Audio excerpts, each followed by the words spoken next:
नमस्कार, आदाब, सत श्री अकाल, जय भीम, जोहार। मेरा नाम है नवीन कुमार। मध्य प्रदेश में उमा भारती की बगावत से भाजपा की नाव फंसती नजर आ रही, हमने बताया था। लेकिन अब तो कर्नाटक से भी बीजेपी के कमल के मुरझाने की खबर आ रही है। और कमल के मुरझाने का मतलब कांग्रेस पंजा मारने की तैयारी में है। देखिए कि कर्नाटक विधानसभा के लिए अप्रैल 2023 में चुनाव होने हैं। एक तरफ भाजपा सरकार को बचाने के लिए कमर कस रही है, तो मुख्य विपक्षी दल कांग्रेस उसे उखाड़ने के लिए। मुख्य मुकाबला इन्हीं दो पार्टियों के बीच है। 224 सदस्यों वाली कर्नाटक विधानसभा में किसी भी दल को बहुमत के लिए कम से कम 113 सीटें चाहिए। लेकिन इस जादुई आंकड़े तक पहुंचना दोनों में से किसी के लिए बहुत आसान नजर नहीं आ रहा है। ऐसे में एक तीसरा दल भी है जो हर चुनाव के बाद किंग मेकर की भूमिका में आ जाता है। उसका नाम है जनता दल सेकुलर, एचडी देवेगौड़ा की पार्टी। तो जनता दल सेकुलर अभी से तैयारी कर रहा है कि त्रिशंकु विधानसभा की सूरत में उसकी भूमिका निर्णायक हो। जेडीएस 2018 के चुनाव के बाद ऐसा कई बार कर चुका है। अब किंग मेकर को जरा किनारे रखते हैं और बात करते हैं कि किंग किसका होगा, कांग्रेस का या बीजेपी का।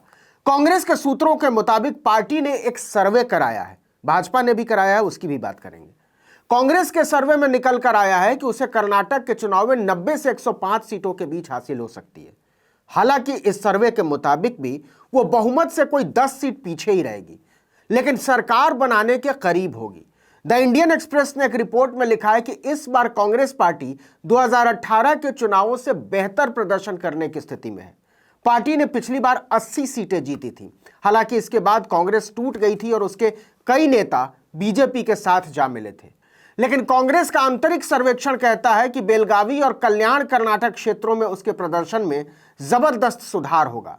माना जा रहा है कि मल्लिकार्जुन खड़गे के कांग्रेस के राष्ट्रीय अध्यक्ष बनने से पार्टी की स्थिति कर्नाटक में मजबूत होगी। खड़गे कल्याण कर्नाटक क्षेत्र के ही कलबुर्गी जिले से आते हैं। इसके अलावा पार्टी ने भाजपा सरकार में भ्रष्टाचार के खिलाफ जबरदस्त अभियान चलाया है। इसके साथ ही राहुल गांधी की भारत जोड़ो यात्रा का असर भी होगा। राहुल गांधी की यात्रा कर्नाटक के कई जिलों से होकर निकली थी और उन्हें ठीक ठाक समर्थन हासिल हुआ था। लेकिन हम ऐसा केवल कांग्रेस के सर्वे और कांग्रेस के सूत्रों के आधार पर नहीं कह रहे हैं कि कर्नाटक में भाजपा का कमल मुरझा सकता है। खुद भाजपा के कई सूत्रों का कहना है कि कई कारणों से पार्टी के सत्ता में लौटने की संभावना बहुत कम है। इसकी वजह है असंतुष्ट नेताओं की लगातार बढ़ती संख्या। पूर्व मंत्री के.एस. ईश्वरप्पा और रमेश जरकीहोली को मंत्रिमंडल में शामिल न करना, इससे बढ़ी नाराजगी और पार्टी की आपसी गुटबाजी। इसके अलावा भ्रष्टाचार को लेकर लोगों में भारी नाराजगी तो है ही। देखिए कि भाजपा पिछली बार दिग्गज नेता बी.एस. येदुरप्पा के नाम पर जीतकर सत्ता में आई थी, लेकिन उन्हें 2021 में पार्टी ने मुख्यमंत्री की कुर्सी से हटा दिया। इसे लेकर वो लंबे समय तक नाराज भी रहे, क्योंकि नए मुख्यमंत्री के चयन में भी उनकी इच्छा को तरजीह नहीं दी गई थी और बासवराज बोम्मई को सीएम बना दिया गया। येदुरप्पा की वजह से भाजपा को लिंगायतों का जबरदस्त समर्थन मिलता था, लेकिन अब वो बात नहीं रही। पिछले चुनाव में बीजेपी को 104 सीटें हासिल हुई थी, लेकिन इस बार भाजपा के आंतरिक सर्वेक्षणों के मुताबिक ही उसे 70 से 80 सीटें मिल सकती हैं, इससे ज्यादा नहीं। इस सर्वे ने भाजपा की नींद उड़ा दी है, क्योंकि कर्नाटक की सरकार को किसी भी सूरत में पार्टी बचाना चाहती है।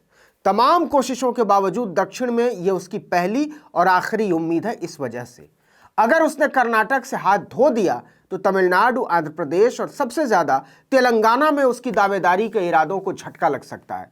प्रधानमंत्री नरेंद्र मोदी लगातार तेलंगाना के दौरे करते रहे हैं और के चंद्रशेखर राव पर हमले बोलते रहे हैं। लेकिन अगर कर्नाटक हाथ से निकल गया तो तेलंगाना में उसे गंभीर चुनौती के तौर पर अपने आप को पेश करने में भी मुश्किल होगी। अब आगे आगे देखिए होता है क्या। इस वीडियो में इतना ही, लेकिन अगर आपने आर्टिकल 19 इंडिया को अब तक सब्सक्राइब नहीं किया तो फौरन कर लीजिए। बेल आइकॉन दबाइए, घंटी जैसी आकृति लाइक कीजिए और कमेंट करके बताइए हमारा वीडियो आपको कैसा लगा। यूट्यूब पर देख रहे हैं तो हमारे चैनल को सब्सक्राइब, फेसबुक पर देख रहे हैं तो हमारे पेज को लाइक कीजिए, इंस्टाग्राम पर हमें फॉलो कीजिए और हमारा ट्विटर हैंडल है आर्टिकल 19_इंडिया। इसको तो ज़रूर फॉलो कर लीजिए। और मेरा ट्विटर हैंडल है नवीन जर्नलिस्ट, आप मुझे भी फॉलो कर सकते हैं। नमस्कार।